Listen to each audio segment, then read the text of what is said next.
Muy buenas tardes desde el estado de Utah, la ciudad de Ogden. Tenemos una conferencia muy especial que se llama El catolicismo frente a las reformas protestantes y su influencia en América Latina. Este video se graba con fines académicos para el Departamento de Historia de la Universidad de Weber State University y con la Academia Bolivariana de América del Norte. Para tal fin se va a presentar primero el doctor Hernán Olano, quien nos va a acompañar con su tema para esta conferencia de esta noche. Doctor Olano, tiene la palabra.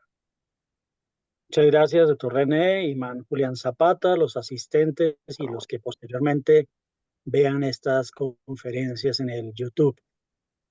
Pues precisamente teniendo en cuenta el tema de hoy, quise abordar también el de un educador que durante muchísimos años, más de 30, casi 40 años, estuvo al frente de diferentes entidades y que precisamente orientado por el catolicismo quiso fundar una institución con esa inspiración, una universidad que se definió desde sus inicios como bolivariana, hispánica, cristiana y popular. Bolivariana porque se fundó para la fecha conmemorativa de la batalla de Pichincha, un 24 de mayo. Bolivariana. Hispánica, precisamente porque era un gran cultor del lenguaje. Escribió uno de los libros más importantes denominados Cervantes en Antioquia, al igual que otra serie de publicaciones que más adelante reseñaré. Popular porque fue una institución creada para la clase trabajadora, precisamente iniciándose con él las universidades nocturnas en Latinoamérica y siendo el padre de la educación superior nocturna en el continente, y cristiana porque también coincidió con la fecha del 24 de mayo, fiesta de María Auxiliadora, de la cual era muy devoto, y también la festividad de Pentecostés del Espíritu Santo en ese año de 1951, cuando vio la luz la Universidad de la Gran Colombia. Me refiero a Julio César García Valencia, nacido en Fredonia, Antioquia, el 7 de agosto de 1894 y falleció en Bogotá el 15 de junio de 1959. Voy a silenciar a doña Inés, que está con el micrófono encendido, o si lo puede apagar, doña Inés, por favor. Entonces, gracias.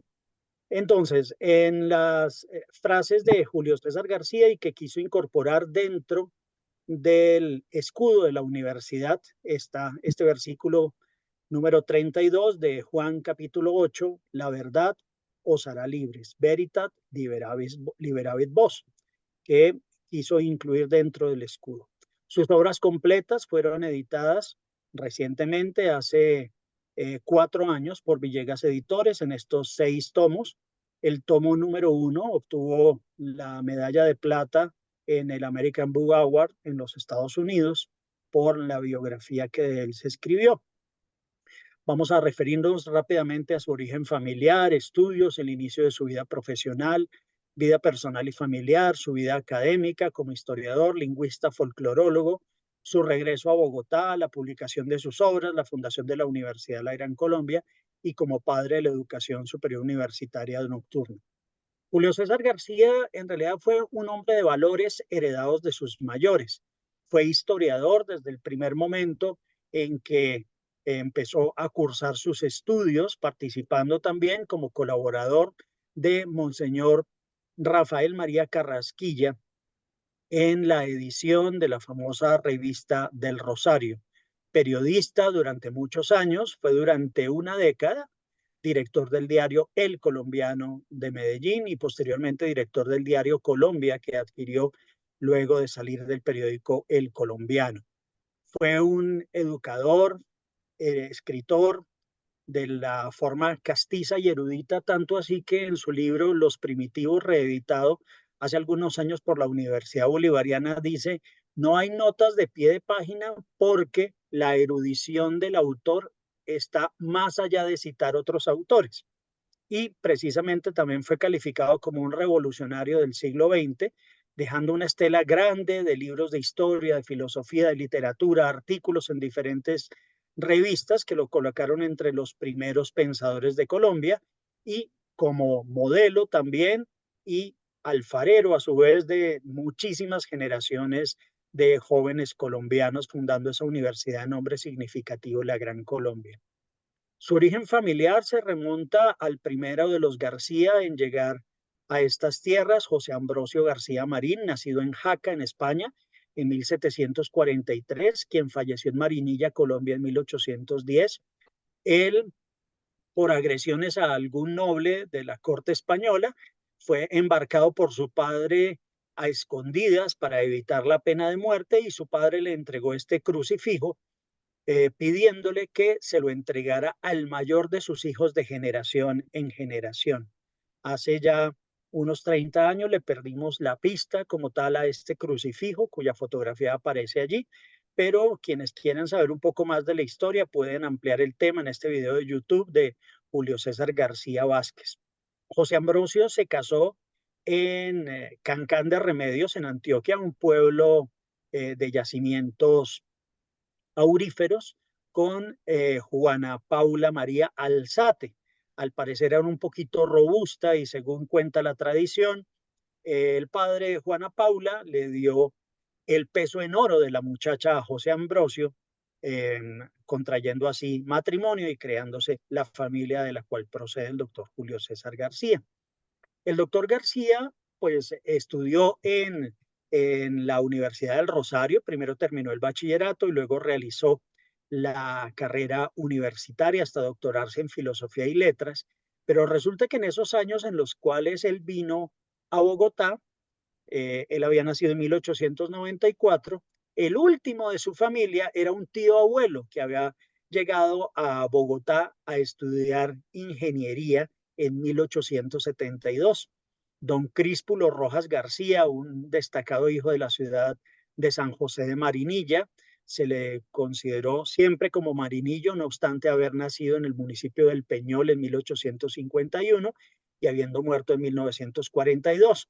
Entonces, cuando Julio César García se ganó la beca para venir a estudiar a Bogotá en el Colegio Mayor del Rosario, ya entrado el siglo XX, fueron a buscar al tío Críspulo, quien había regresado en 1872, había regresado por lo menos 30 años antes a Antioquia, pero de la familia nadie más había venido a Bogotá. Entonces fueron a preguntarle al tío Críspulo, que era profesor de la Universidad de Antioquia y fue allí vicerrector y cofundador de la Escuela de Minas y director de General de Caminos, director del Ferrocarril de Antioquia, etcétera. ¿Cómo era Bogotá? Porque iban a mandar al muchacho a estudiar a Bogotá. Imagínense, pues Bogotá no es que haya tenido una evolución mayor en toda su existencia desde 1536, pero en esos 488 años, prácticamente 400 tantos años, pues el último que había venido 30 años atrás, pues lo que le contó era lo que finalmente Julio César García encontró. El Críspulo era a su vez pues tío de Joaquín García Rojas, padre de Julio César García y de Obdulia Valencia Echeverry. Julio César tuvo más hermanos, Carmen Emilia, Abel, Eduardo, Octavio, Ovidio, Pompilio, Alberto León, María, Magdalena y Alicia. María y Magdalena fueron religiosas y Alicia estuvo a punto de irse también para el convento porque durante más de 12 años estuvo en el municipio de Fredonia, destinada allí la madre Laura Montoya, hoy en día la única santa nacida en Colombia, porque hay otros santos que han vivido en Colombia, pero ella la única santa colombiana que fue además proclamada santa en el último consistorio de Benedicto XVI, en el cual presentó renuncia y ya luego fue canonizada por Francisco, del primer grupo de canonizaciones de Francisco. Julio César García estudió primero pues en la escuela de Fredonia como cualquier muchacho de pueblo, pasó al colegio de San José de Marinilla y allí fue donde obtuvo la beca para estudiar en el Colegio Mayor de Nuestra Señora del Rosario, donde obtuvo el título en 1918.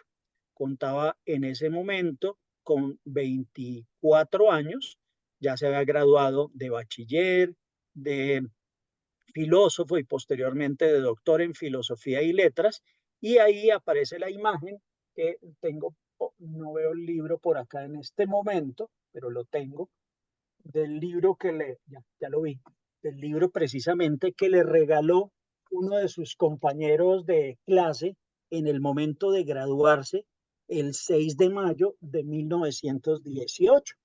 Se trata de la obra de Luis de Camões, Los Lusíadas, la obra cumbre de la literatura portuguesa, y aquí se encuentra precisamente esa firma que aparece allí fotografiada, donde uno de sus compañeros, Aarón Martínez, le dice al señor doctor don Julio César García, en el día de su grado, el condiscípulo y amigo Aarón Martínez.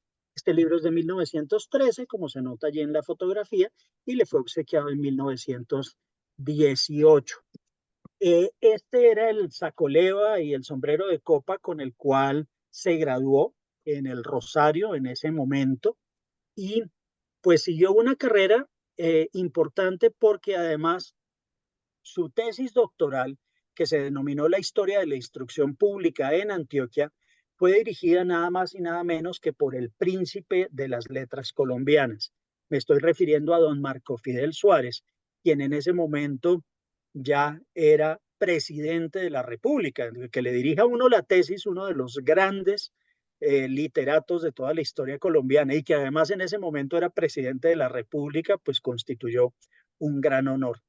Luego de graduarse, Julio César García regresa a Antioquia como director de instrucción pública, decano y rector de la Universidad de Antioquia, fundador allí del Instituto de Filología y promotor del ingreso de la mujer a la educación superior, también siempre con esa orientación cristiana.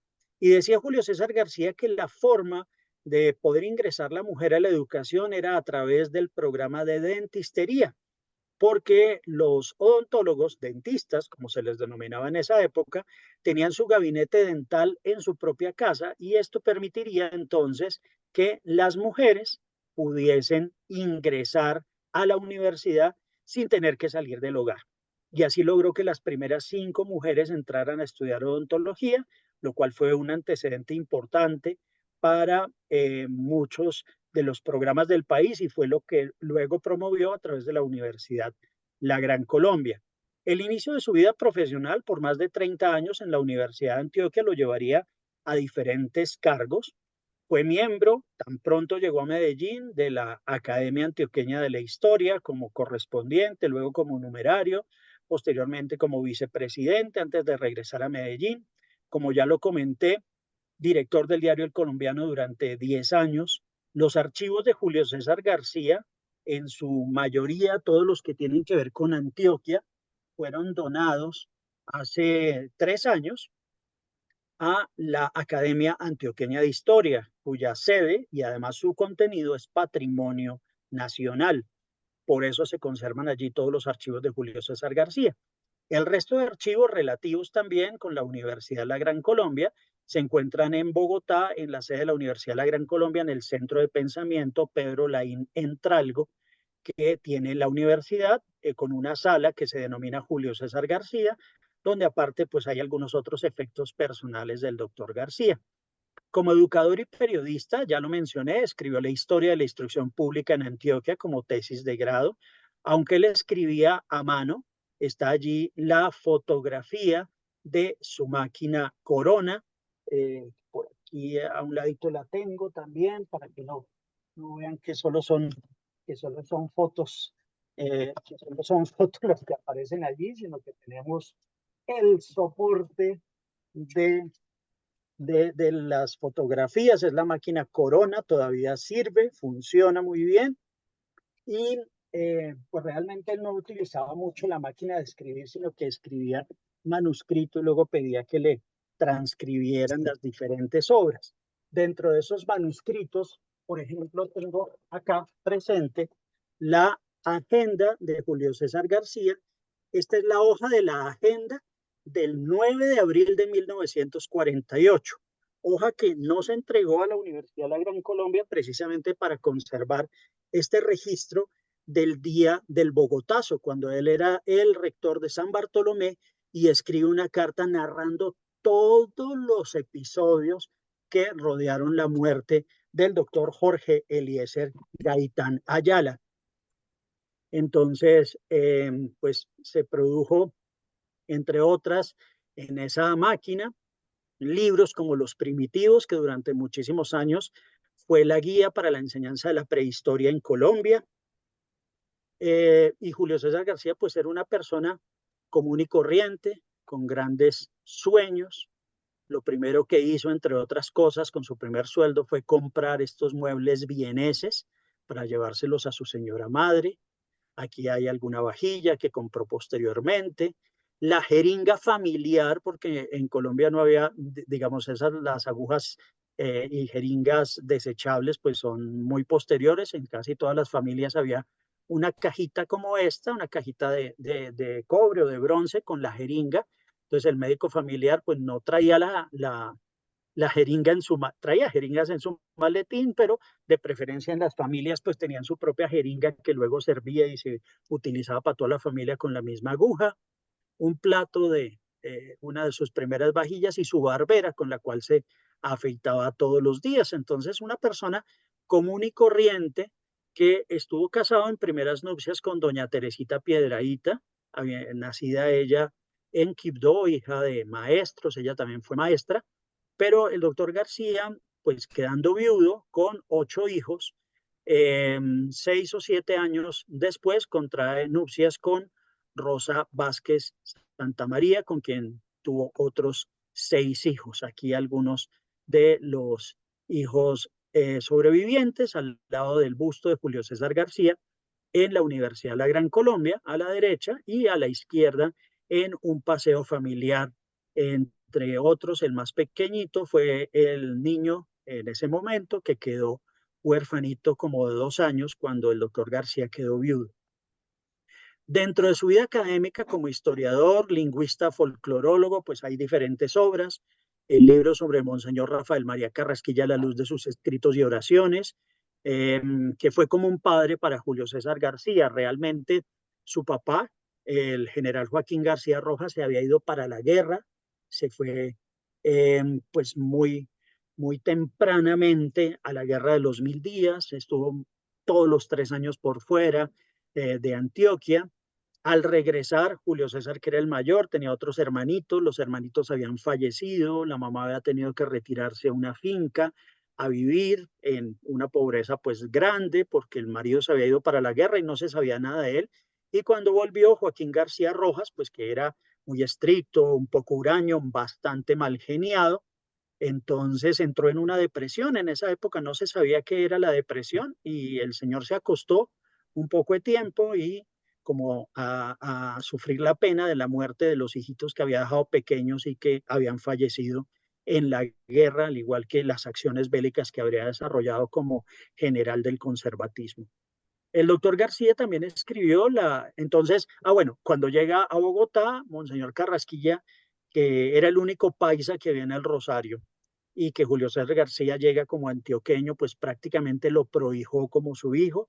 Aparte de esta obra sobre Monseñor Carrasquilla, el doctor García también escribió una sobre don Ricardo Carrasquilla, el padre de Monseñor, libro que se encuentra en la colección de libros raros y curiosos de la Biblioteca Luis Ángel Arango. También escribió los bocetos biográficos de los rectores de la Universidad de Antioquia, entidad que está cumpliendo 220 años y que post-mortem se publicó la última edición de ese libro. Hoy en día aparece dentro de las obras completas de Julio César García una selección, porque es un libro bastante voluminoso, cuya última edición es de 1962, 3 años después de muerto. Y una obra que nos deja ver cómo realmente estaba el apoyo de Julio César García hacia el desarrollo de la mujer, fue Del matriarcado a la ley sálica, libro que dejó inédito y que se publicó en 1989, es decir, 30 años después de su fallecimiento por la Universidad de la Gran Colombia de Armenia y que hoy en día también hace parte de esta colección de Villegas Editores. su obra de Historia de Colombia. A la izquierda, el libro que se publicó en 1994 con ocasión de su centenario por parte de la Asamblea de Antioquia, pues fue la guía de muchísimas generaciones de colombianos. Las personas generalmente se acuerdan solo de Henao y Arrula o los mencionan a ellos dos como los grandes historiadores de Colombia, pero no se puede dejar de lado realmente que la popularización de la historia a través de la editorial Voluntad y de la editorial de Bedut, las dos editoriales antioqueñas, trascendió a todo el país con las obras de Julio César García, que llegaron a tener más de 20 ediciones. Incluso las últimas ediciones fueron de 1978, prácticamente 20 años después de su fallecimiento, salvo pues esta edición especial de la Asamblea de Antioquia en 1994 y de la edición que se consagró hace 3 años por Villegas Editores.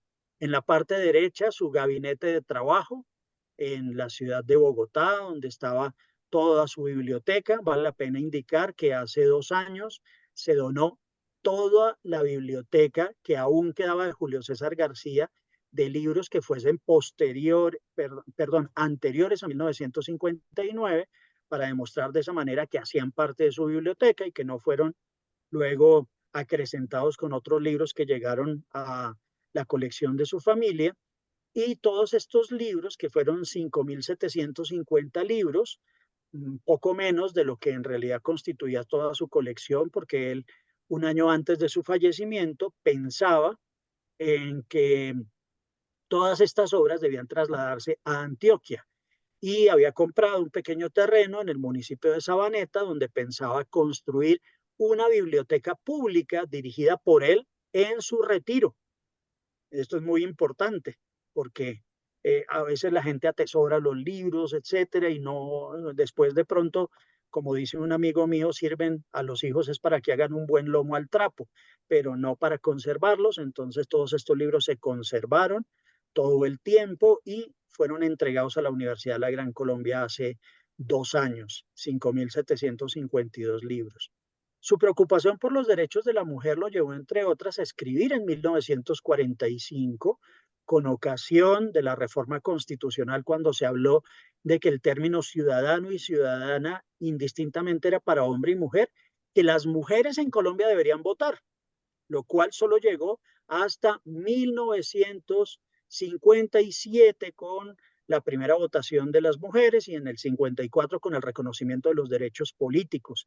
Pero fíjense ustedes, en 1945 ya él hablaba de la necesidad de que la mujer votara y así había logrado, entre otras, como ya lo comenté, el ingreso de la mujer a la universidad, la validación de los estudios por parte de las normalistas, etcétera.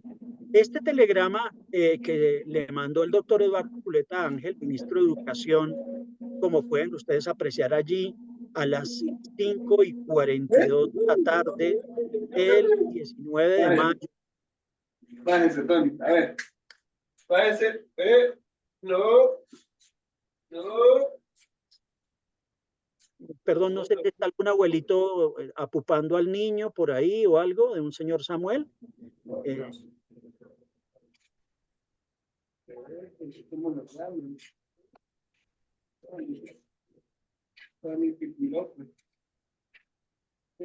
Perdón, el señor Samuel, que tiene el micrófono prendido. Señor Samuel.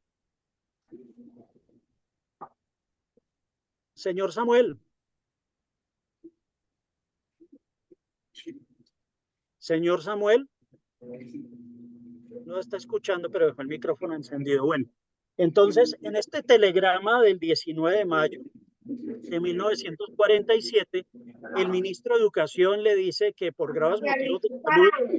Quiero un partido de béisbol. Sí, es que es sábado, 6 de la tarde, partido de fútbol, es difícil, señor Samuel. Y es como el Canal I, el patrocinante de La Guaira.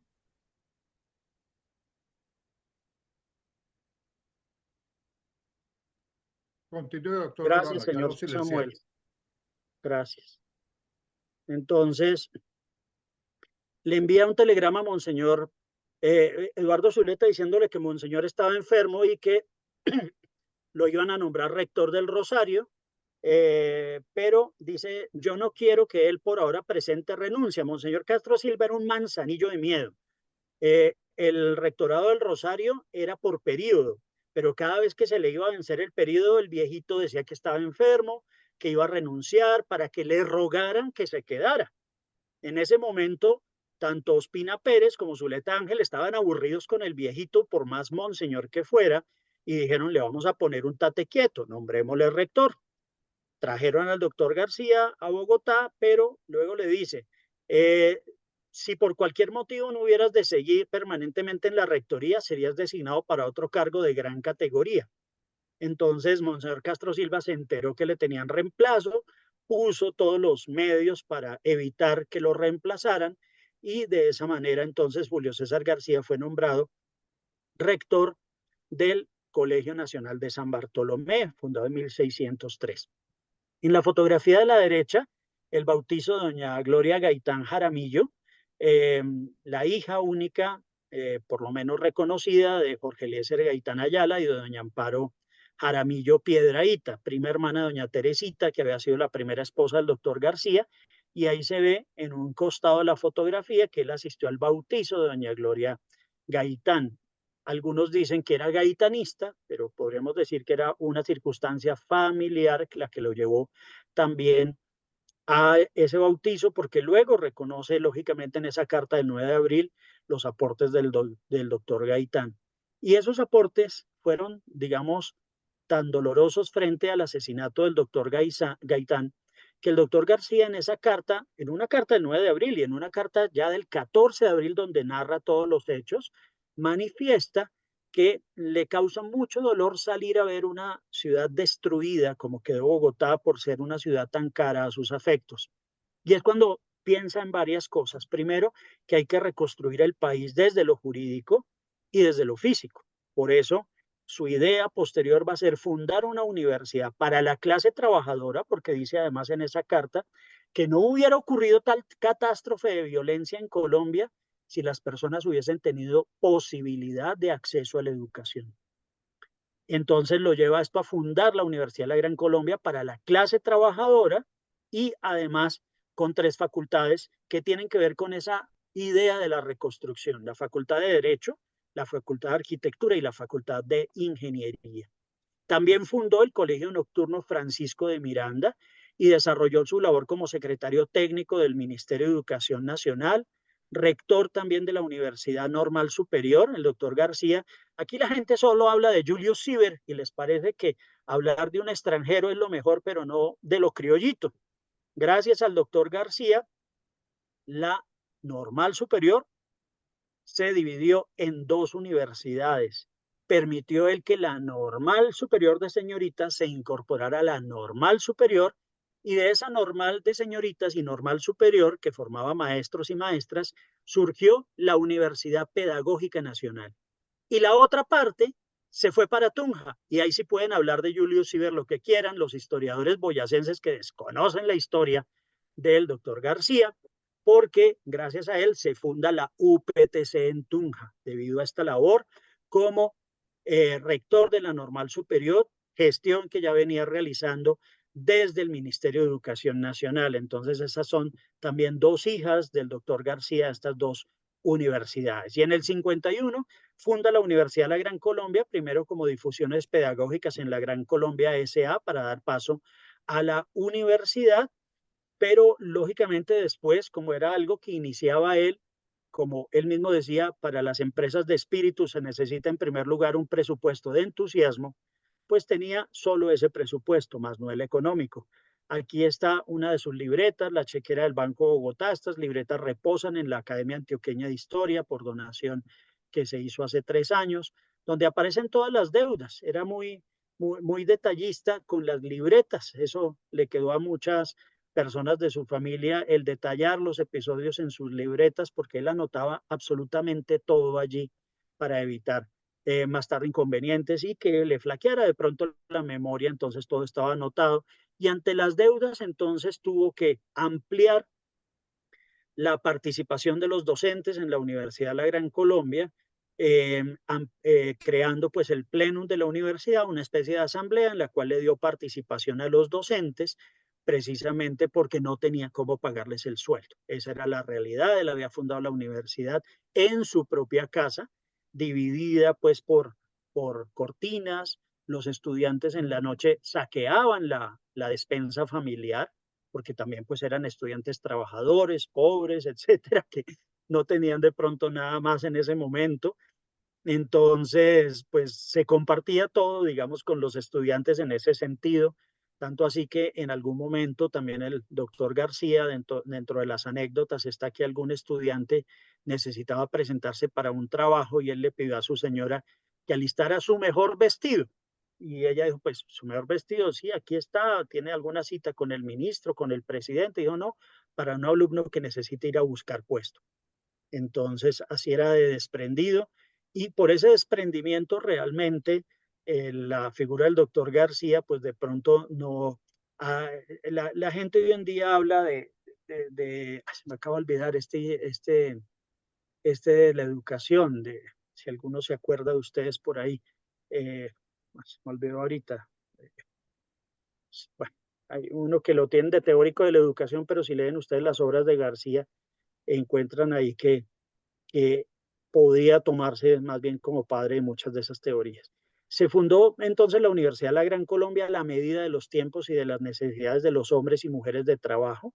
Monseñor Castro Silva, después de tantos años, aún seguía en la rectoría del Rosario, y sabiendo él que Julio César García en el 47 había sido nombrado rector, pero que no lo pudo reemplazar, entonces lo nombró rector ad hoc del Rosario, para que el doctor García participara en la asamblea fundacional de ASCUN, la Asociación Colombiana de Universidades, que ya cumplió 70 años.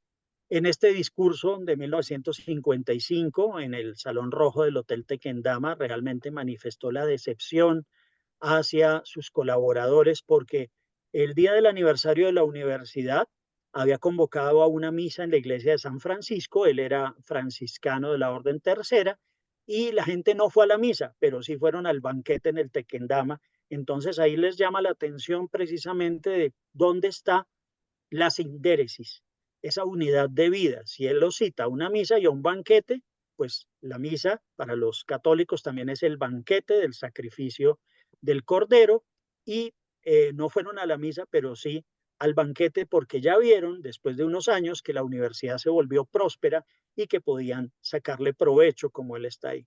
Fue un devoto de la cultura, pero estando precisamente en una sesión del plenum de la universidad, pidió un receso, salió al pasillo de la oficina y allí cayó fulminantemente vencido por un infarto la noche del 15 de junio de 1959.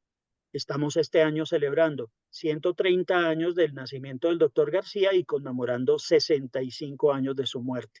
Vivió 65 años y han transcurrido 65 años en los cuales también hay todavía mucha memoria de lo que fue su paso por diferentes entidades educativas.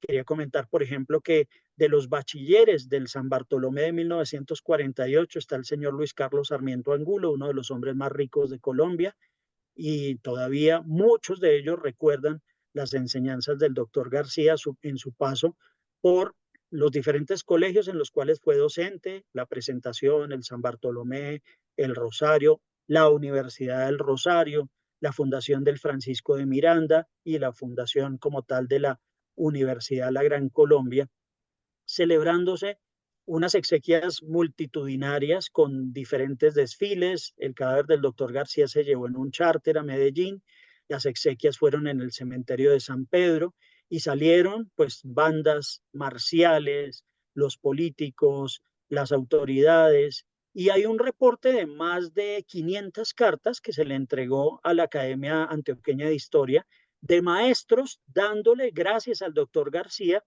por el trabajo de pronto que les había concedido, o porque ya se habían pensionado gracias al trabajo que les había dado. Entonces es un testimonio muy bonito, porque él fue director de la Instrucción Pública de Antioquia, fue presidente de la Junta del Tranvía de Medellín, entre otros, y pues ahí está el agradecimiento de tantísimas gentes que firmaron, estos son páginas y páginas del libro de exequias, ahí están firmados pues por muchas personas que asistieron, estas solo son 2 páginas de muchísimas que están allá en el archivo de la funeraria San Ignacio de Medellín, donde están todas las, dice allí, firmas de las personas que asistieron a las exequias del doctor Julio César García Valencia, verificadas hoy martes 16 de junio de 1959 a la 1 p.m. en la capilla del cementerio central. Su recordatorio de muerte, el 15 de junio del 59, algunos de los homenajes con ocasión de su fallecimiento, decretos, resoluciones, ordenanzas departamentales de Antioquia, una ley de la República en 1962, y a un año de su muerte, la Universidad de la Gran Colombia quiso consagrar ese bachillerato nocturno como el Liceo Julio César García, donde han pasado muchas personas estudiando en estos 70 años que tiene el liceo. Ese legado está precisamente en el liceo, en la Universidad de la Gran Colombia, en la Universidad Pedagógica Nacional, en la UPTC de Tunja, en el San Bartolomé, por su paso precisamente en esas cartas, en esa carta del 9 de abril, dice que haber endosado, en cierta forma, el que se convirtiera en cuartel el San Bartolomé días después del 9 de abril, permitiría que el San Bartolomé viviera, porque si se trasladaba allí alguna de las sedes de los ministerios que habían sido incendiados, hasta ahí habría sido la vida de San Bartolomé, fundado en 1603. Está también la Universidad de América, algunos docentes que se fueron de la Gran Colombia para la América. De la América, como saben, los alumnos en algún momento no quisieron continuar y se llevaron a sus profesores y fueron los alumnos los que fundaron la Piloto. En 1969, la Universidad Católica de Colombia, la Sergio Arboleda, y de cada una de ellas el árbol genealógico universitario colombiano tendrá en muchísimos casos en esa rama principal en uno de los troncos importantes de la Universidad Privada Colombiana, la figura del doctor Julio César García. Era lo que quería mencionar por esa influencia del catolicismo, porque la universidad, no obstante no ser de una comunidad religiosa, de una orden mendicante, de una congregación, etcétera, siempre se ha identificado como una universidad cristiana, bolivariana, hispánica y popular, y lo cristiano ha sido lo que le ha permitido, por misericordia de Dios también, llegar a 7 décadas de existencia ante las dificultades que puede haber en un país para que la educación privada tenga el desarrollo que se espera. Muchísimas gracias. Muchísimas gracias, doctor Olano. La verdad, yo desconocía la historia de este personaje que tanto le dio a la educación y sobre todo el legado que dejó a través de estas universidades, de la cual yo tengo también muy buenos recuerdos, sobre todo la Universidad de la Gran Colombia. Tuve varios profesores de Derecho que nos daban en la Universidad Popular, en la cual yo estudié, la Universidad Antonio Nariño, de la cual me siento orgulloso, y recuerdo haber conocido al doctor José Galat, que fue rector de la Universidad de la Gran Colombia en esa época. Muchas gracias, doctor Olano. Entonces, en este orden, vamos a seguir con voy a permitirme leer la ponencia de la doctora Brenda. Como les decía anteriormente, ya no me llamó esta tarde, no puede asistir porque se aplicó una inyección de COVID y está un poco, pues está muy, la reacción le costó mucho a ella y no se pudo incorporar, pero les manda decir que les manda un saludo muy especial y que nos va a acompañar en la próxima. Muy bien, entonces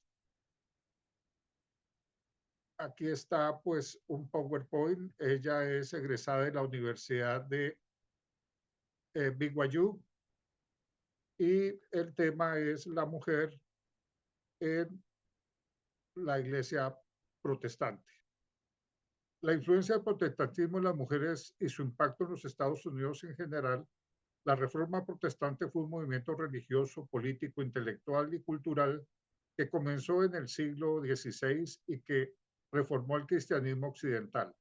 En concreto, fue un movimiento de reforma religiosa que se extendió por Europa en el siglo XVI y que dio lugar a la creación de una rama del cristianismo llamada protestantismo, un nombre que se utiliza de forma colectiva para referirse a los numerosos grupos religiosos que se separaron de la Iglesia Católica Romana debido a diferencias en la doctrina. Este nuevo movimiento llegó a América a principios del siglo XVII, con los primeros colonos europeos, los peregrinos o pilgrims, un pequeño grupo de 100 personas procedentes del norte de Europa. Llegaron a nuevas costas en un barco, el Mayflower. En 1620, los puritanos procedentes de Inglaterra y un grupo más numeroso de los peregrinos, unas 400 personas, llegaron en 1630. Estos dos grupos abandonaron sus países de origen, animados por la agitación de la reforma en Europa en el siglo antes. No creían que la Iglesia de Inglaterra se alineara con sus nuevas reformas y buscaron purificar aún más sus creencias en el nuevo mundo. Buscaban la libertad de adorar a Dios como quisieran. Otros grupos tempranos como los cuáqueros, los bautistas y los metodistas derivaron de estas raíces puritanas, de los muchos beneficios de la nueva doctrina protestante que cambió la cultura de las colonias americanas. Una mejora importante impactó directamente a las mujeres, la educación y su importancia en la vida de las personas. La mayoría de las mujeres en ese momento eran analfabetas y la mayoría de los líderes pensaban que educar a las mujeres era una pérdida de tiempo. No sabían leer ni escribir, pero se les dio la oportunidad de recibir una educación, de aprender a leer y escribir. Este beneficio vino directamente como resultado de la reforma, enfatizando que Europa creía en la Biblia cuando leía: ya no hay judío ni griego, ni esclavo ni libre, hombre ni mujer, porque todos sois uno en Cristo Jesús. Estos líderes promovieron esta idea de igualdad de sexos en la alfabetización, por lo que ahora se permite a las niñas recibir educación. La educación era necesaria para enseñar a las niñas, ya que ellas serían futuras madres y tenían la misma responsabilidad que los padres de criar a sus hijos más cerca de Dios. Desde los primeros tiempos de esta nueva oportunidad, las mujeres aprovecharon su nueva educación para presentar su papel en la familia, la iglesia y la sociedad. Ahora podían leer la Biblia para discutir cómo ser mejores madres y esposas, cómo aprender la voluntad de Dios para su vida diaria y cómo criar mejor a sus hijos siguiendo los mandamientos de Dios. Las mujeres ya no estaban bajo el control completo de los pastores y esposos. Cuando los peregrinos y los puritanos pisaron suelo americano, llegaron consigo esta idea de educación para las mujeres. Las mujeres de la nobleza en Europa especialmente se beneficiaron de este movimiento de reforma. No solo se mejoraron a sí mismas con más conocimiento, sino que también compartieron estas ideas con otras. Comenzaron a tomar parte activa en ayudar a las víctimas de la sociedad, apoyando a las mujeres en apuros, ayudando a otras mujeres a educarse. Estos primeros esfuerzos acabaron transformándose en las numerosas organizaciones de caridad que se ocupaban de la educación, el saneamiento, las grandes cuestiones de la reforma social e incluso la política. Más adelante, en los siglos XVIII y XIX, aunque la nueva doctrina abrió más oportunidades para las mujeres, sobre todo a través de la educación, no fue un movimiento cohesivo en Estados Unidos. La mayoría de los miembros de las comunidades todavía creían que las mujeres debían estar en el hogar cuidando al esposo y a los niños. Pero había quienes pensaban que el estatus de las mujeres debía elevarse a posiciones de autoridad como ministras y profetas, y descubrieron que tenía una voz más que nunca en esta esfera.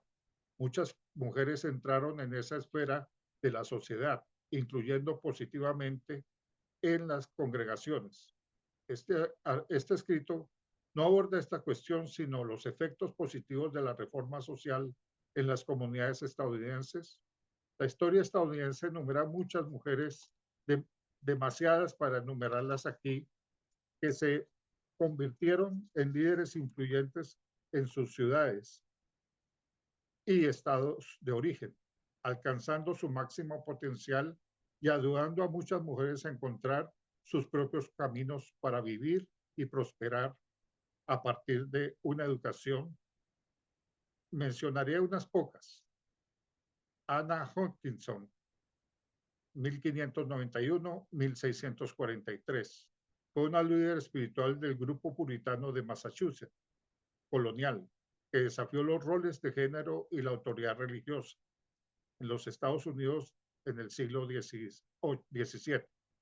La reforma social más destacada fue el establecimiento de comunidades puritanas que apuntaban a crear una sociedad basada en principios religiosos estrictos, trabajo duro y educación. Otra reforma notable incluyó las leyes de pobres para abordar la pobreza. Anna Bradstreet, 1612-1672. Fue una de las primeras poetisas destacadas y la primera escritura que se publicó en las colonias.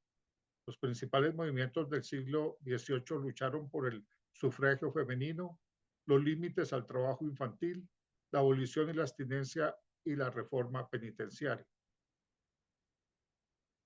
Abigail Adams fue una de las primeras defensoras de los derechos de la mujer en los Estados Unidos en el siglo XIX.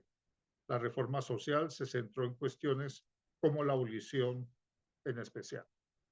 Hay otras mujeres como Susan B. Anthony, Elizabeth Cady Stanton, que fueron dos importantes líderes de los derechos de las mujeres, aunque la reforma del siglo XX se centró en promover la reforma política, tratando de frenar la corrupción política causada por las maquinarias políticas. Muchas mujeres siguieron impulsando cuestiones de fortalecimiento laboral que afectaban a sus vidas diarias. Ida Wells Bartle fue otra miembro o líder del activismo contra los linchamientos. Florence Kelly fue otra líder que lideró los derechos laborales. Otra fue Margaret Sanger, fue una líder en materia de control de natalidad. Las reformas sociales en todo el mundo, incluso hoy, siguen siendo lideradas por mujeres que creen que las mujeres pueden aprovechar su máximo potencial. Entonces, aquí vemos ya para concluir que en la actualidad la mujer ejerce un papel importante en la conducción de las iglesias, como la anglicana, la unitaria, la presbiteriana, entre otras. Y actualmente la mujer juega un papel importante inclusive en la parte política, debido precisamente a esta educación puritana de la iglesia protestante. Muchas gracias.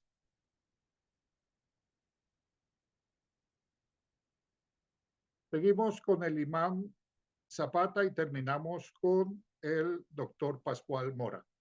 Tiene la palabra imán Julián Zapata.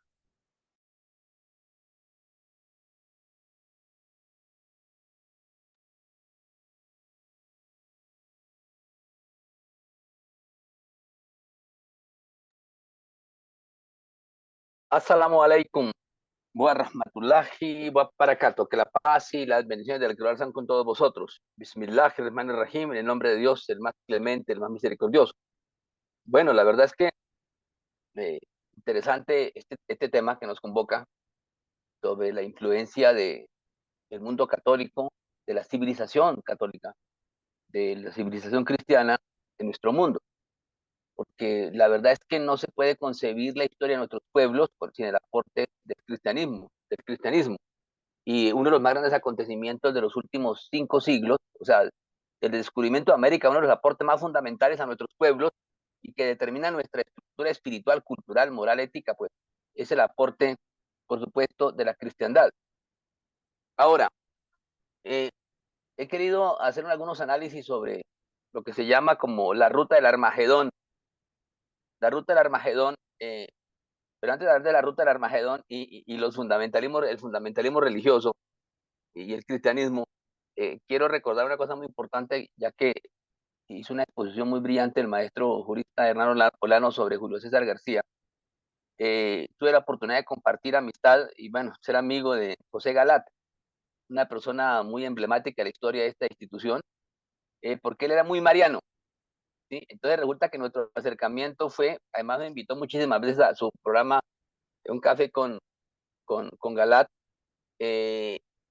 Resulta que él y yo somos cofundador con otros dirigentes importantes evangélicos de Confelireg, la Confederación Colombiana de Libertad Religiosa, Conciencia y Culto, que se fundó en 2005. Bueno, ¿y por qué nos hicimos grandes amigos? Porque él era un personaje muy mariano, ¿sí?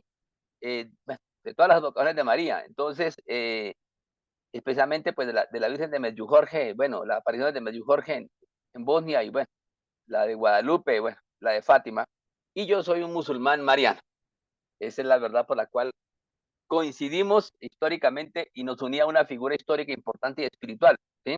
Que es nuestra Madre Universal, María de Jericó. Entonces, bueno, muchas veces tuve oportunidad de compartir su amistad.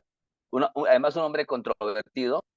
Eso demuestra lo complejo que son nuestras culturas. Se recordarán que él no aceptó la designación como pontífice de Papa Francisco, y bueno, consideraba que el Papa legítimo era Benedicto.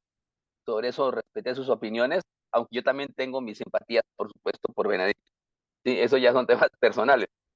A ver, uno de los temas más complejos de nuestro tiempo, más difíciles, es hablar de la cristiandad y el tema de los grupos fundamentalistas o las sectas fundamentalistas que están determinando la política mundial y sobre todo en el cristianismo, y un tema pues que es de los más complejos de mencionar de nuestro tiempo, que es el tema del sionismo cristiano.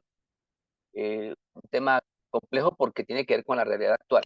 O sea, para nadie es un misterio que vivimos una época donde la humanidad está al borde del abismo, ¿sí? Es decir, estamos a puertas de una conflagración nuclear de proporciones, bueno, apocalípticas.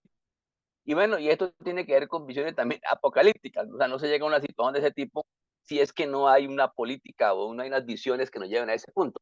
Y para eso, por supuesto, es necesario, pues, ustedes saben que una rama importante de la cristiandad son las sectas o los grupos protestantes cristianos evangélicos.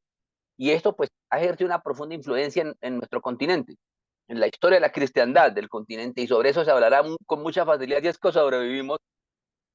Ya en el siglo XXI o XXII podremos hablar con más claridad de este tema. Hoy es más difícil por razones políticas y por razones de lo que se llama lo políticamente correcto, ¿sí? Pero la verdad es que para nadie es un misterio el gran poder que tiene la iglesia evangélica y cómo ha crecido el poder evangélico en la región.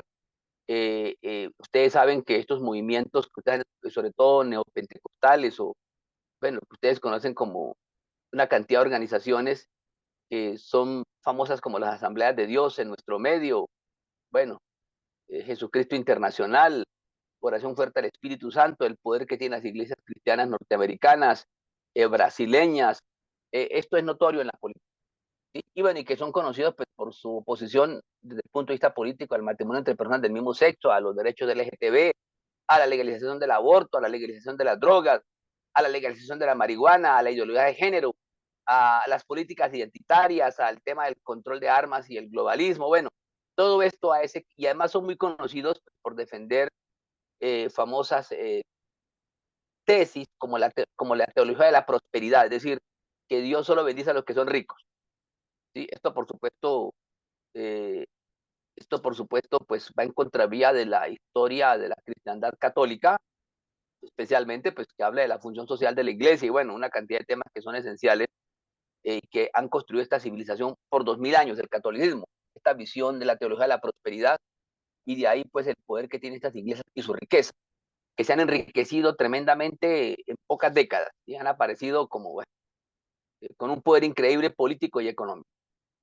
Por supuesto, estas sectas evangélicas denuncian el marxismo cultural, el nuevo orden mundial, y bueno, pero lo cierto es que han aparecido una serie de elementos que la hacen poderosísima, y para nosotros, los que miramos la historia de las religiones, que se salen de control, como es el caso del sionismo cristiano. Pero antes de eso, es bueno mencionar que ya en la época de Richard Nixon, él tenía un vicepresidente, que es Nelson Rockefeller, conocido, y ya ya para esa época, Nelson Rockefeller, el vicepresidente de Estados Unidos, decía que la Iglesia Católica ha dejado de ser un aliado para Estados Unidos en quien se pueda confiar.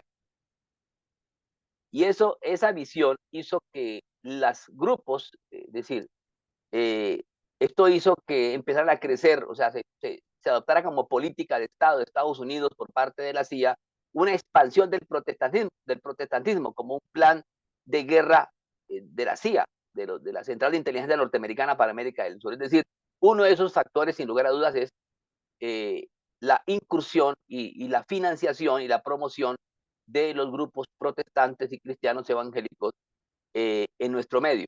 Esto, por supuesto, obvio, han aparecido otras tradiciones como el Islam, por supuesto, el budismo, pero nada que se compare, por supuesto, a este tema como la influencia del cristianismo evangélico, ¿sí? Las sectas evangélicas. Por eso ya vimos como aparecieron, por ejemplo, un dictador en Guatemala, Efraín Ríos Montt, quien era cristiano evangélico.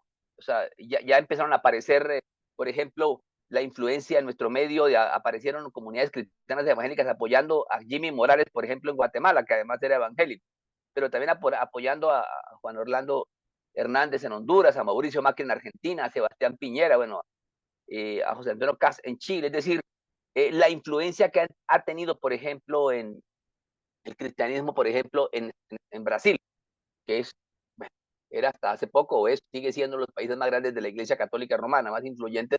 Sin embargo, ya se cree que más del 40% de este pueblo, de esta nación poderosa, que es una futura potencia mundial, ya es una potencia, pero va a ser una potencia más grande, como Brasil, ya más del 40% de su población es de grupos y sectas evangélicas, ¿sí?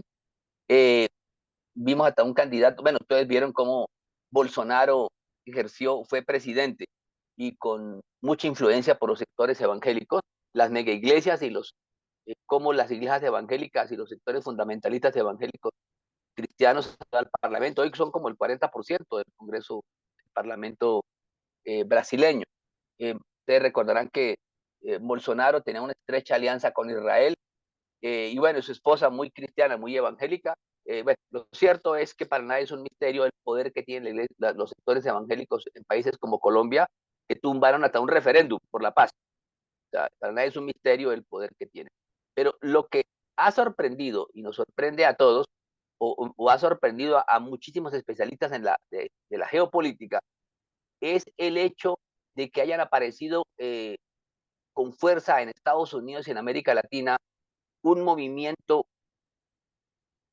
de proporciones descomunales que se llama el sionismo cristiano.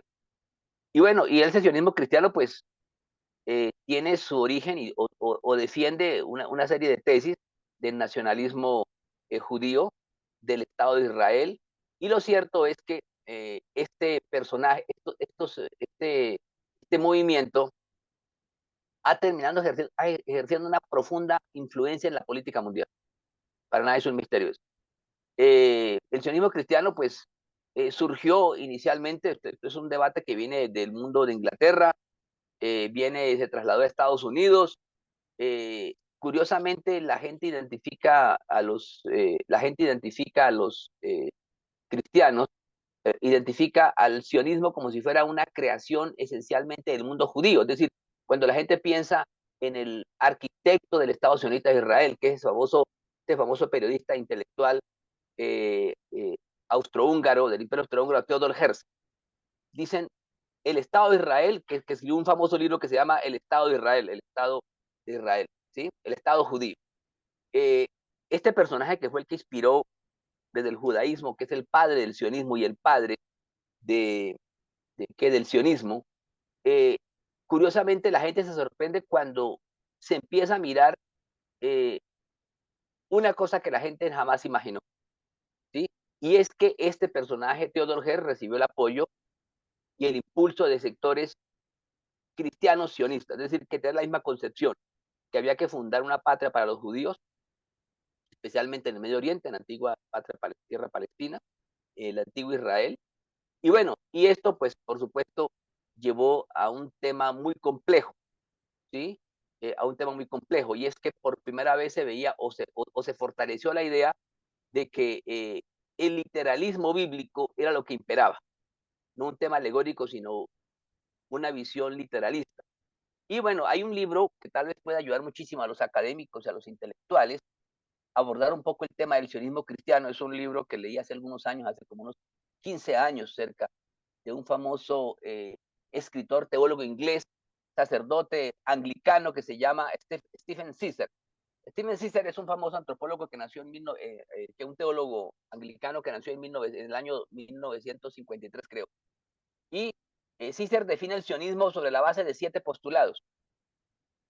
Hay que aclarar que sin sionismo, estoy hablando del sionismo cristiano, él es un investigador anglicano que le preocupó muchísimo el poder que tomó el sionismo cristiano, impulsando a su vez y apoyando al sionismo israelí. ¿Sí? Que el sionismo israelí, el sionismo es la ideología que lleva a la construcción del Estado de Israel. O sea, sin el Estado de Israel no se puede fundar sin esta ideología, que a propósito hay que aclarar lo que Teodoro Herzl no era religioso, era un laico.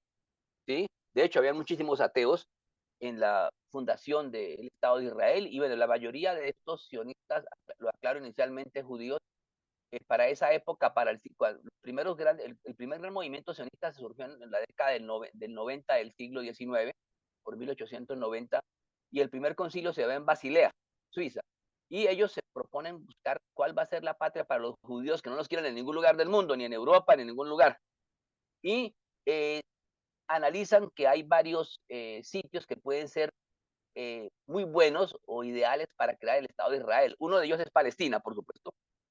El otro es Argentina. Hay una gran inmigración de judíos hacia Argentina.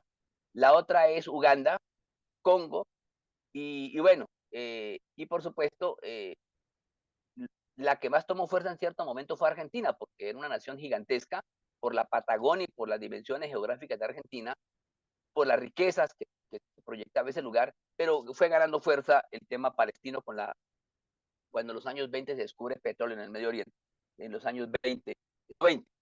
Lo cierto es que Stephen Caesar define el sionismo cristiano como con una serie de postulados. Él dice que el sionismo cristiano tiene primero una hermenéutica literal. Ellos empiezan a ver la Biblia literalmente, es decir, el pueblo de Dios es Israel y deben regresar literalmente a esa tierra, a cualquier precio, y ayudan a este tema los cristianos. Segundo, los judíos continúan siendo el pueblo elegido de Dios, el pueblo de Dios. Tercero, dicen que los judíos tienen derecho divino sobre la tierra del Medio Oriente. Y también estos judíos cristianos, cuarto, dicen que Jerusalén es la capital exclusiva de los judíos. El quinto tema que defienden los judíos cristianos es que el templo judío debe ser reconstruido. O sea, el famoso templo de Salomón, ustedes recordarán, que fue destruido por los asirios ustedes recordarán el tiempo de Nabucodonosor, allá por el siglo VI antes de Jesús, que fue cuando se destruyó el primer templo, y después del segundo templo, ustedes saben que fue destruido pues, en tiempos de los romanos, ¿sí? En el año 70. ¿Sí? Es decir, ahí no han aparecido los musulmanes, quiero aclararlo, no estaban los musulmanes para esa época. Y ellos insisten en que el templo debe ser reconstruido. Un tema bastante complejo porque pues, para reconstruir el templo de Salomón, ustedes recordarán que sobre el templo, en las actuales ruinas del templo de Salomón, del antiguo templo de Salomón, se construyeron las famosas mezquitas del Domo de la Roca, la mezquita del Aqsa, que son mezquitas que fueron construidas allí desde el siglo VIII, IX, es decir, ya más de 1000 años allí. Y bueno, y además son los lugares más emblemáticos sobre el Monte Sión, o sea, son lugares emblemáticos de Jerusalén, de la Jerusalén antigua, la Jerusalén oriental, ¿sí? Bueno, lo cierto es que este movimiento cristiano, fundamentalista cristiano, insiste en que Jerusalén es la capital exclusiva de los judíos y que el templo debe ser reconstruido. Y para ser reconstruido hay que destruir los templos de las mezquitas, literalmente, es decir, entrar en guerra abierta con el mundo musulmán, que es una cuarta parte de la humanidad. Otro tema que defienden los judíos, los sionistas cristianos, es que los árabes son los enemigos del pueblo de Dios. O sea, los musulmanes son los enemigos del pueblo de Dios.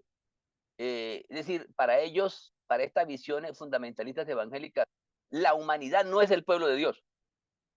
Los hijos de Adán y Eva, Noé, Abraham, etcétera, en general, son únicamente, dicen que los árabes son enemigos del pueblo de Dios. A eso se debe estos discursos incendiarios en estas iglesias evangélicas, que tiene una cosa muy particular. Ustedes van a notar que en América Latina la mayoría de estas iglesias evangélicas no tienen la bandera de sus países normalmente. Eso lo he visto en Colombia, donde lo que tienen son las banderas del Estado de Israel. O sea, tienen muy pocos vínculos con su patria. Esos vamos a ver por qué razón no tienen casi vínculos con su propia nación. ¿Sí? Algo que sí respeta la Iglesia Católica Romana y en general las iglesias católicas ortodoxas u otras visiones protestantes más históricas con una teología mejor elaborada. ¿Sí? Como verán, esta es una teología bastante literalista y bueno, los árabes son los enemigos del pueblo de Dios. A eso se debe ese discurso incendiario de estos pastores evangélicos que están formados en Estados Unidos, vienen inicialmente, o de Brasil, y donde ellos dicen permanentemente que los egipcios son los enemigos del pueblo de Dios, los persas, los libaneses, los palestinos, los sirios, etcétera. Tiene una lista larguísima de enemigos, ¿sí? Como se verá, una visión bastante pesimista de la historia, porque todos son sus enemigos, ¿sí? Un tema complicado.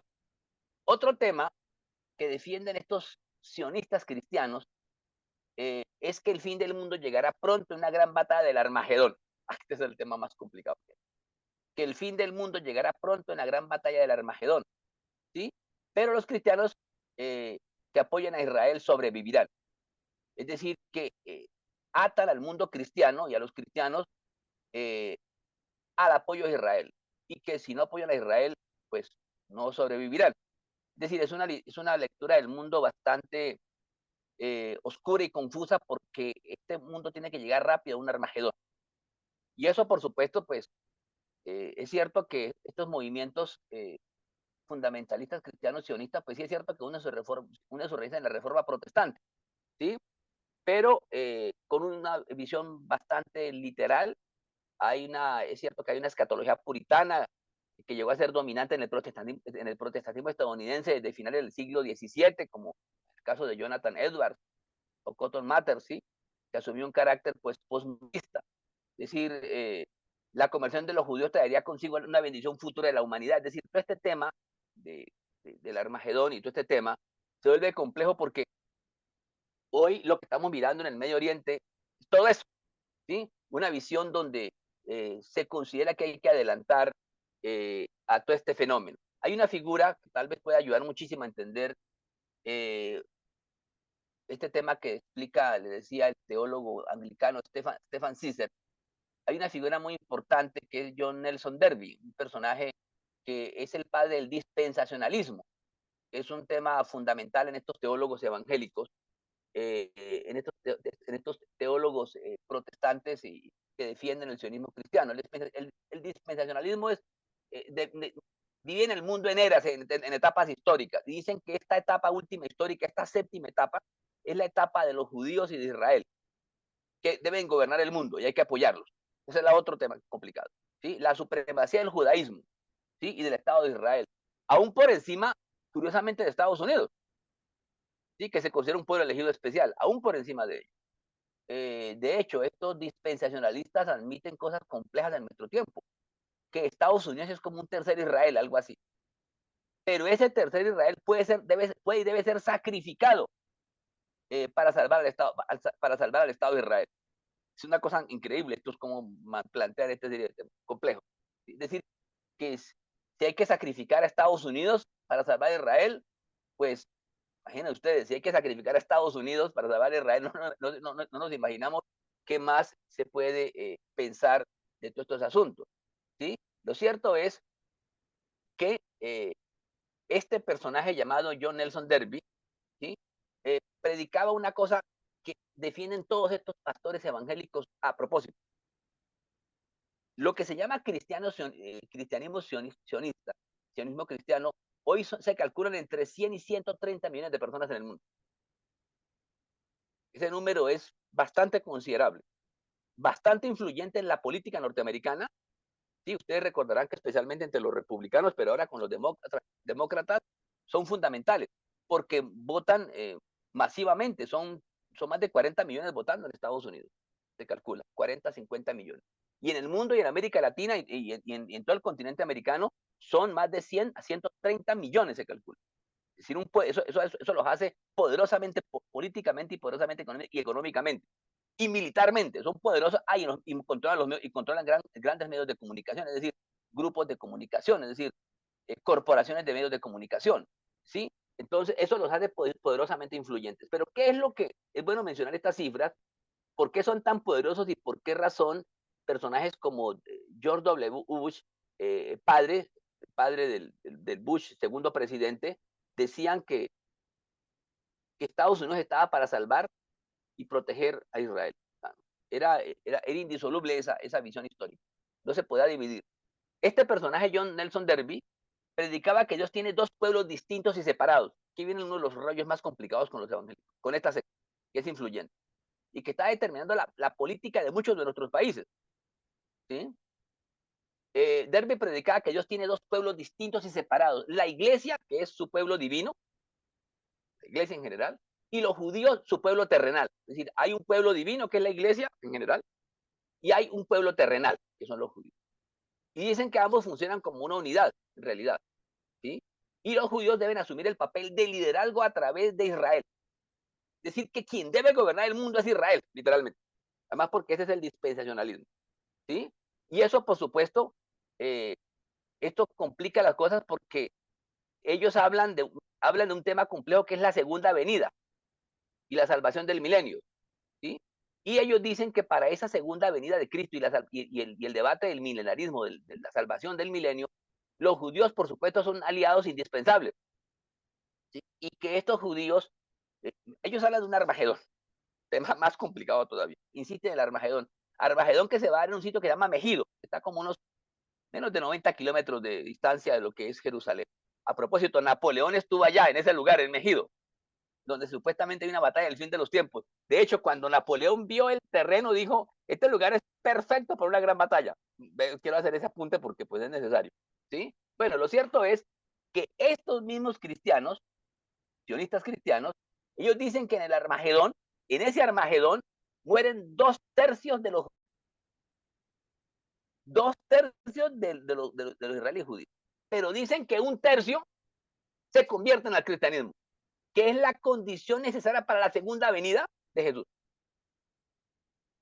Más complicado todavía. Es decir, que hay que acelerar como sea esa segunda venida, y para ello por eso cuando uno se pone a estudiar la historia de este sionismo cristiano, de estos grupos evangélicos sionistas cristianos, uno se sorprende de ver que ellos han apoyado históricamente y masivamente la inmigración judía a Palestina, es decir, la han financiado con Europa Oriental, con Rusia, en América Latina, con los norteamericanos, con Estados Unidos, etcétera. Es decir, una inmigración masiva.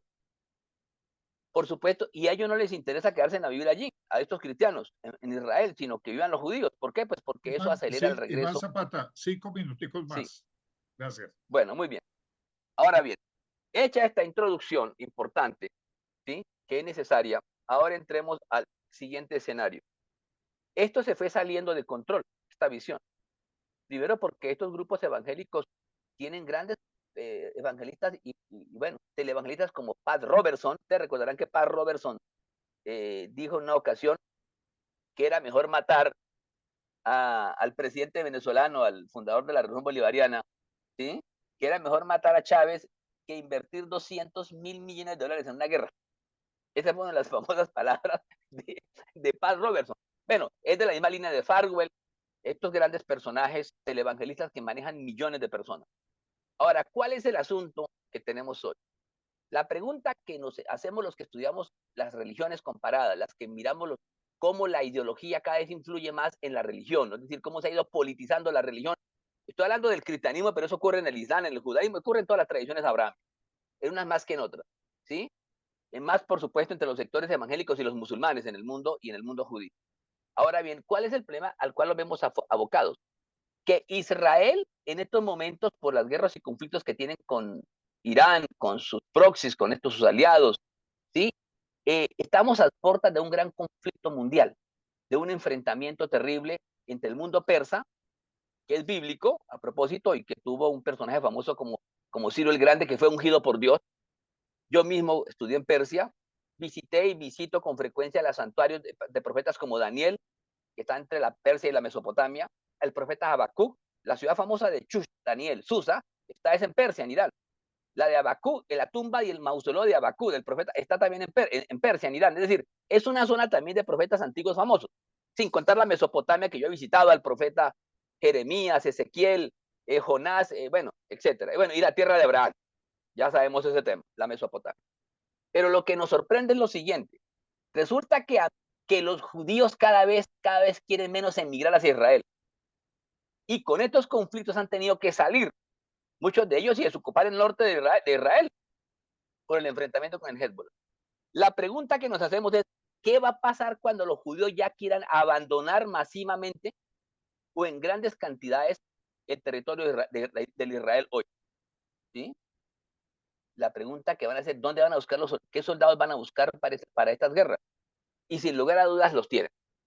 Ese combustible se llama el sionismo cristiano. Es decir, muy pronto vamos a ver que a medida que los judíos no quieran esa guerra con los palestinos, porque ya los judíos pobres se van a cansar de pelear con los musulmanes pobres o se van a cansar de eso, ¿sí? Va a ocurrir que esa salida masiva de judíos por los conflictos y las guerras con los musulmanes van a llevar a que el mundo sionista cristiano y el sionismo israelí tomen una decisión. Necesitamos soldados para las guerras del Medio Oriente. ¿Y dónde están?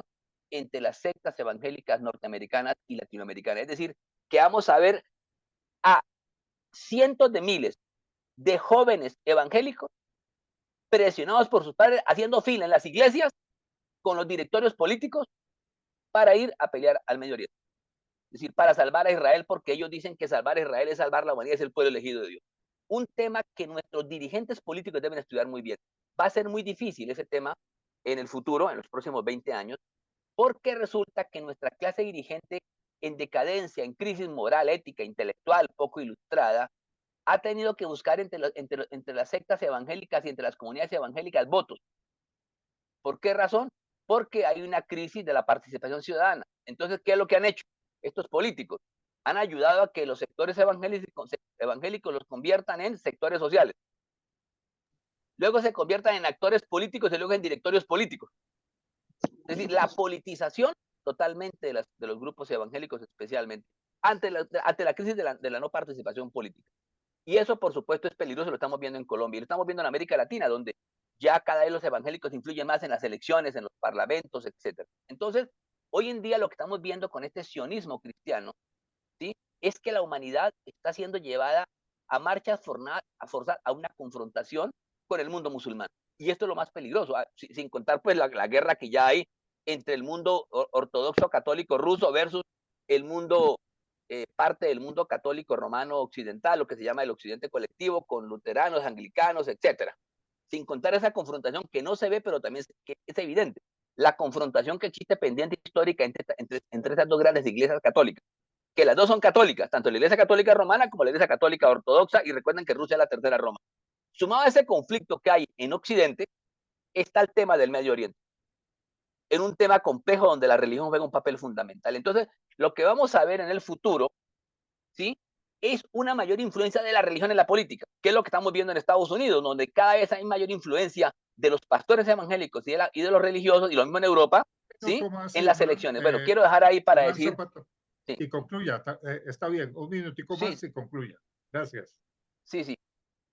Esto nos lleva a pensar que esta ruta del Armagedón, por supuesto, nos puede llevar a desembocar en el uso de armas nucleares, que es lo que estamos viendo, no solamente la confrontación nuclear que puede haber entre Rusia, ¿sí?, y Estados Unidos, o China y Estados Unidos, sino también el hecho de que un Israel fuera de control, que cada vez controla menos Estados Unidos, porque aunque hay un grupo que se llama el AIPAC, un lobby poderoso judío, que analizó muy bien John Mearsheimer, un famoso politólogo norteamericano, el poder del lobby judío, cada vez hay menos, cada vez está fuera de control Israel. Y Israel tiene más, se calcula entre 200 y 300 cabezas nucleares.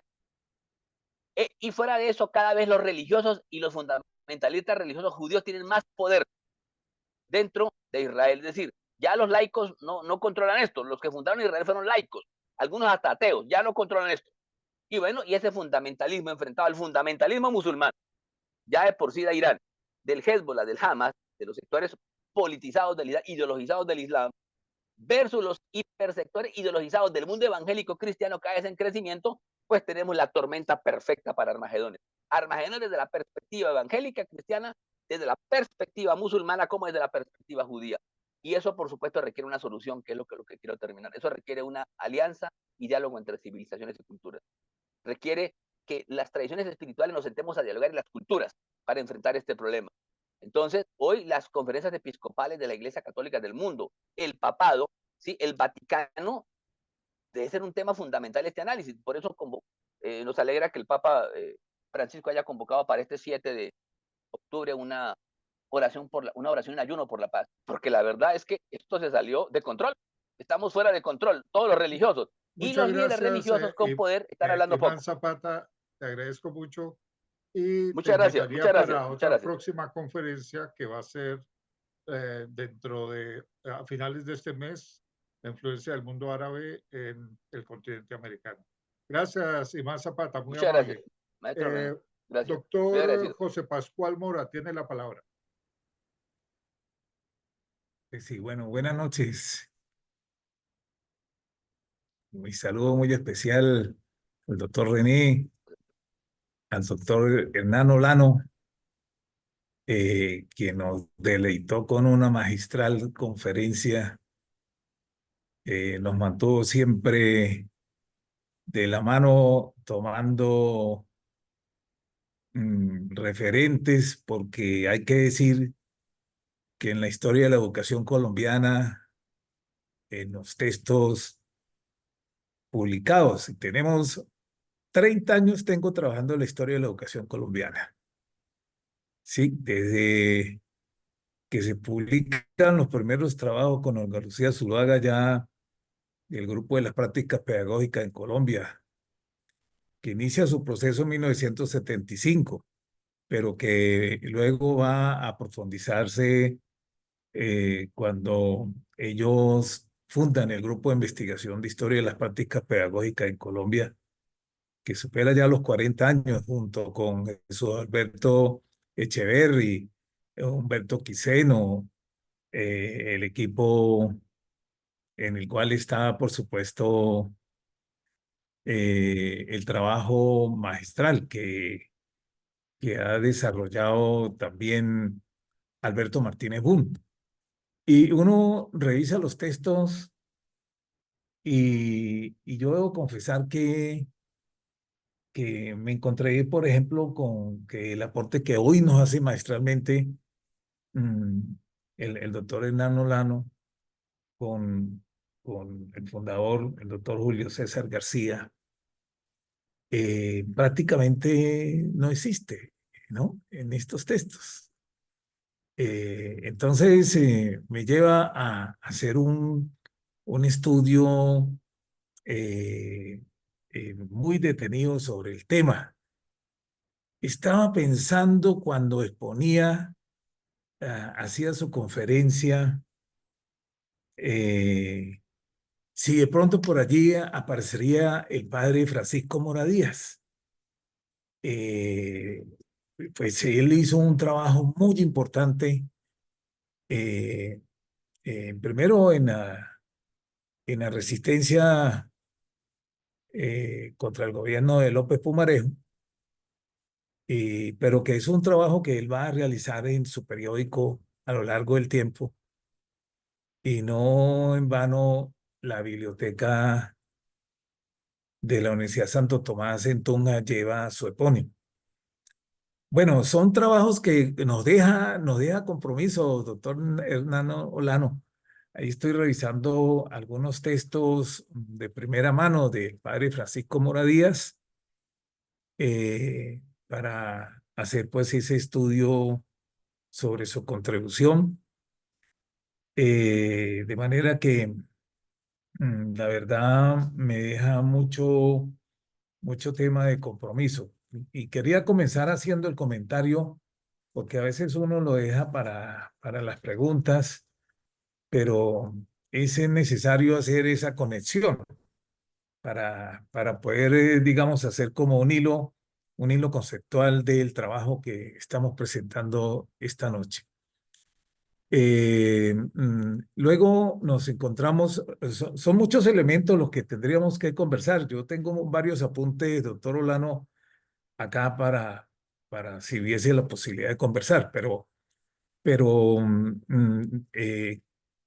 aras del tiempo, efectivamente, la contribución que nos hace la doctora Robson es muy importante.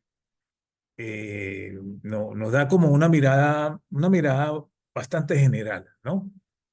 La verdad me hubiese gustado que nos hubiese, digamos, como historiadora puntualizado en algunas escuelas precisas, ¿no? Pero es evidentemente una mirada general, el contexto que ella nos presenta sobre la importancia del protestantismo en la construcción de la educación norteamericana. Hay una lucha histórica fundamental que se hace de Estados Unidos y bueno, eso es un tema que nos queda ahí por profundizar. El doctor Imán, salam aleikum, doctor Imán Julián Zapata. Estamos acá. Salam alaikum, maestro. Salam alaikum. Walaikum salam. Efectivamente, su presencia nos enriquece notablemente porque nos hace insertar en la necesidad de un ecumenismo, ¿sí? Vaticano II insiste en la necesidad de un pensamiento ecuménico. Sin embargo, todavía hay posiciones muy ortodoxas que estigmatizan la presencia de que, por ejemplo, que tengamos un panel como el que esta noche tenemos y que el doctor René Vanegas, en su sabiduría, es posible convocarlo. Entonces, yo quiero felicitarlo por su presentación, además hacer miradas transversales sobre el tema, ¿no? No se queda usted en un fundamentalismo que es curioso. Es una persona, yo diría que es un imán ecuménico. Es muy bien sorprendente su planteamiento. Bueno, con esta introducción, con todo respeto, entonces yo voy a ver si puedo colocar algunas de mis presentaciones que tengo preparadas para esta noche. Efectivamente,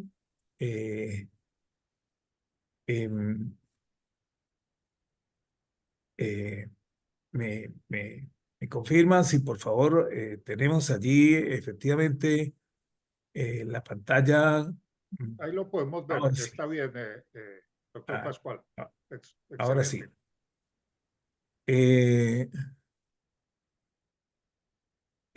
Aporte, sí, lo habíamos iniciado así como ahí un salto de letra, pero aporte del protestantismo en la construcción del Estado educador en la Gran Colombia. Como sabemos, el concepto de Gran Colombia es para diferenciarla de Colombia, pero es el proceso que iría de 1821 a 1830.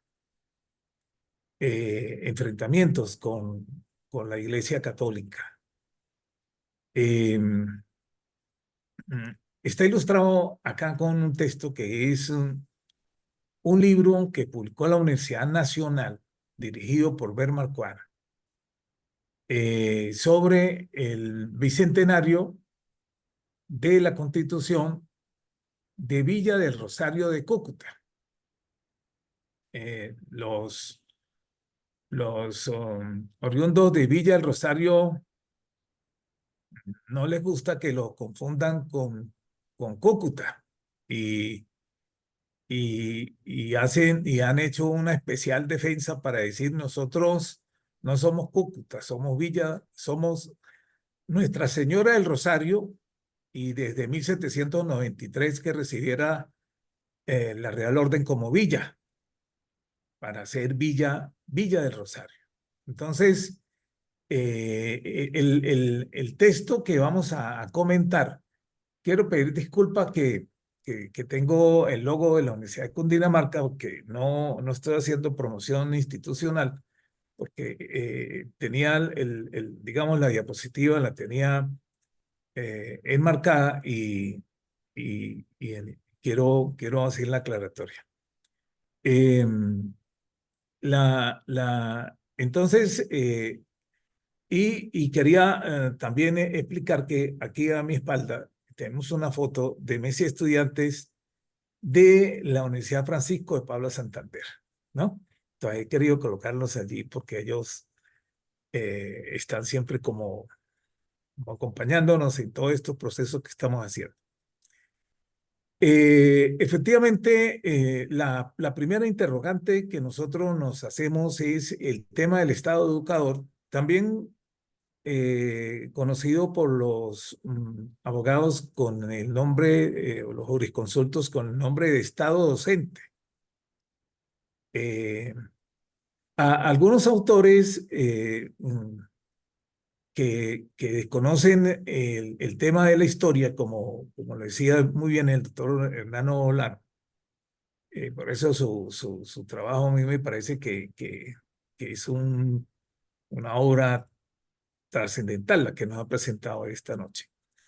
¿Quién pudiera pensar que precisamente fue Carlos III el que hace la Real Orden de expulsión de los jesuitas en 1767 y a partir de ese momento el Estado Metropolitano Español asume la responsabilidad de iniciar el concepto del maestro laico. Y es así como nace el primer concepto de Estado educador. De manera que el concepto de Estado educador es de la metrópoli, viene de España y luego a partir de 1821 es que se va a consolidar como un concepto nacional en Colombia la Grande. Efectivamente, el modelo de educación escolástico, ¿sí? Monacal, abre paso al modelo de educación laica. Y en esto hay que decir que entonces comienza a tener la presencia de lo que se llamó el despotismo ilustrado, en donde hubo gran parte de ellos ilustrados masones. Benito Jerónimo Feijó, por ejemplo, Campomanes, Cabarrús, inician un proceso de educación centrado en lo que veremos más adelante en el tema de las ciencias y las artes. ¿Por qué? Porque en la comprensión de los hábitos españoles era considerado servil el trabajo manual. Y aquí hay una gran diferencia desde el punto de vista que lo vamos luego a cruzar con la diferencia protestante, porque en la comprensión de la educación protestante, entonces es al revés. Es decir, y eso va a tener una repercusión trascendental, incluso en la economía. Este hecho ha sido suficientemente documentado. Max Weber nos regaló su trabajo sobre la ética protestante y el espíritu del capitalismo, en donde nos pudo dar una ilustración bastante importante en esta dirección. El aporte del movimiento ilustrado, ¿sí? Muchos de ellos fundamentalmente teístas, como el caso de Jean-Marie Roy Voltaire, ¿no? Y protestante, porque, digamos, fue determinante toda la herencia, no solamente calvinista. Cuando tuve la oportunidad allí en el año 2012 de visitar la universidad de Ginebra, en donde pude observar donde nació el concepto de escuela nueva y ver allí la casa donde nace Calvino. Y el concepto de escuela nueva va a tener una labor muy importante durante el siglo XX y fue liderizado fundamentalmente por psicólogos. Y esto pues va a ser muy, muy relevante porque incluso en Colombia Osvaldo de Crolí estuvo en Colombia, invitado. Entonces, es una conexión que es muy importante ir como presentando esta lectura inicial que tenemos. Entonces decía que este punto está allí como antecedentes fundamentales del tema. Si no construimos el piso sobre el cual nosotros vamos a hablar, podemos hacer una disquisición teórica que no nos dé fortaleza en el discurso. Y por eso he querido sistematizar en cada uno de los puntos. Hay que reconocer que Francisco Moreno y Escandón es el pionero en la Nueva Granada, en desarrollar un proyecto, un plan de lo que nosotros hemos denominado el plan educativo de la modernidad en la Nueva Granada. Digamos, es el trabajo fundamental y uno de los grandes estudiosas de este tema ha sido la doctora Diana Elvira Soto Arango, quien hizo una de sus pasantías doctorales precisamente sobre el autor. Y aquí está el punto de entronque del cual les hablaba sobre la importancia de las artes liberales. Y esto nos va a llevar a la misma comprensión que había del trivium y el quadrivium, ¿sí? Entonces, allí hay un elemento que va a devenir ya en el siglo XX con el concepto de currículo, ¿no? Ya en 1919, Bobby, cuando va a plasmar el concepto de currículo, tiene como referentes estos antecedentes. Igualmente el tema de las escuelas patrióticas, que el tema de las escuelas patrióticas es español, para ser más específico, son resistencias que se generan en la metrópoli. Y quería hacer una diferencia bien interesante de lo que representó la presencia de la enseñanza del método científico de la física moderna en Bogotá y en Caracas. Hay que decir que, por ejemplo, es muy curioso que mientras Francisco Moreno y Escandón está presentando un método completamente novedoso que pone en tela de juicio pues la comprensión, digamos, más escolástica, ¿no? de la lectio y disputatio, diría nuestro amigo Bordamalo Echeverry, en uno de sus trabajos que va a presentar, por cierto, esta semana allí en Bogotá sobre la quinate. Entonces, yo quería resaltar, en primer lugar, la discusión que se genera en Bogotá, en este caso por la resistencia de la enseñanza de la física moderna. y es el artículo que nos presenta la doctora Diana Soto sobre las polémicas generadas en los colegios mayores en Bogotá por la enseñanza de la física moderna. Los padres eran reticentes a la enseñanza de la física de Newton, de Paracelso, de todo este movimiento que se había generado ya largos 100 años de trabajo, pero que todavía no había ingresado a los colegios mayores y universidades.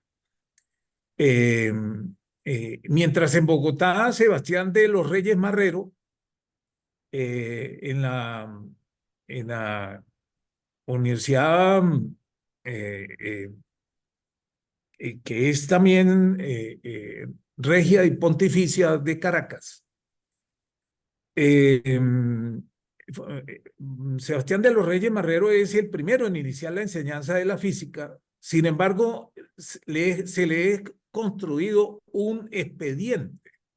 Lo tengo documentado en un artículo que se puede ver allí en la revista Historia de la Educación Latinoamericana, está en línea. Sebastián de los Reyes Marrero se le instruye un expediente ante el Santo Oficio por haberse atrevido a enseñar la física de Newton. Estamos hablando de 1781, ¿no? Para tener referentes bien concretos. Entonces, este proceso de reticencias que hay para la enseñanza de la física en los colegios mayores y universidades sería como uno de los elementos a tener en cuenta en la comprensión cuando hagamos un estudio comparado con el tema de la ética protestante. Porque ahí se le quedó, nos quedó debiendo Max Weber ese estudio. Porque viendo un estudio comparado en América Latina, en el proceso que se denomina las audiencias de Quito, Caracas y Santa Fe, habían 33 colegios mayores y universidades para 1810. Esta es una sumatoria que nos aporta en su tomo sobre historiografía la autora Diana Elvira Soto Arango. Por cierto, allí cuando hicimos parte de la inauguración en 1998 como pionero del doctorado en Ciencia de la Educación, y se publica ese tomo sobre la historiografía de la bibliografía de las universidades. Me llamó a mí muchísimo la atención porque ya luego en el 2015 fuimos invitados a la Universidad Federal de Ouro Preto en Brasil para dictar una conferencia, y en el trayecto que iba desde Belo Horizonte hasta Ouro Preto, iba una de las catedráticas que tenía la conferencia inaugural para hablar de la universidad, el origen de la universidad en Brasil. Entonces, yo le decía que, bueno, que si para 1810 la audiencia de Quito, de Caracas y Bogotá, mejor dicho, la Nueva Granada, tenían, la autora Diana dijo inicialmente que 32, yo después le aporté en un artículo, no, doctora, son 33, porque a usted se le olvidó allí incluir al Real Colegio Seminario de San Buenaventura de los Caballeros de Mérida, que es de 1785, que obtuvo las bondades reales y pontificias en 1789, con los cuales eran reconocidos los colegios mayores y universidades. Digamos, era la norma con la cual se diferenciaba de un colegio de primeras letras, por ejemplo. Esta discusión es fundamental porque algunos estudiosos de la historia de las universidades confunden y no tienen en cuenta esta digamos, premisa que es fundamental para ese estudio. La sorpresa de ella es que me dice, no, nosotros no tuvimos universidades ni en el siglo XVIII ni en el siglo XIX. Las primeras universidades brasileñas son del siglo XX. A los portugueses no les interesaba formar a la gente. Eso me causó una profunda, digamos, porque yo decía la octava economía del mundo y no tenía universidades. Mientras nosotros, digamos, para 1810 teníamos 33, Brasil no tenía. Y allí va a haber una de las grandes diferencias dentro de lo que es la experiencia de la ética protestante, porque es que Sao Paulo se va a construir y se va a fundamentar como el gran centro del protestantismo y de la idea del capitalismo moderno. Y cuando uno habla de Brasil, no es Brasil, con todo respeto. Una cosa es Sao Paulo y otra cosa es dirigirse a la geografía brasileña, entonces, en general. Esa diferencia me parece que es fundamental y que yo creo que nos llevaría a hacer un estudio. Recuerdo que en el año 2009, invitado por la Universidad Novo de Juno, me invitaron para ir de jurado de una tesis doctoral sobre el Gran Oriente masónico.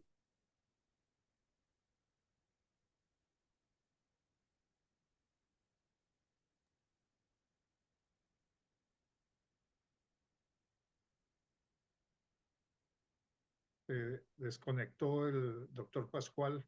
Y se congeló. Sí.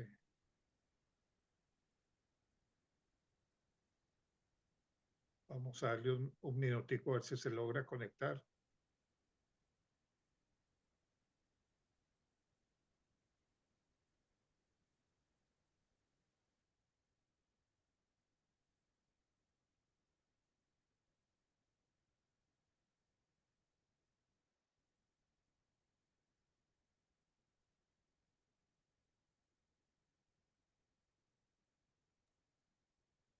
Bueno, parece que no volvió a entrar.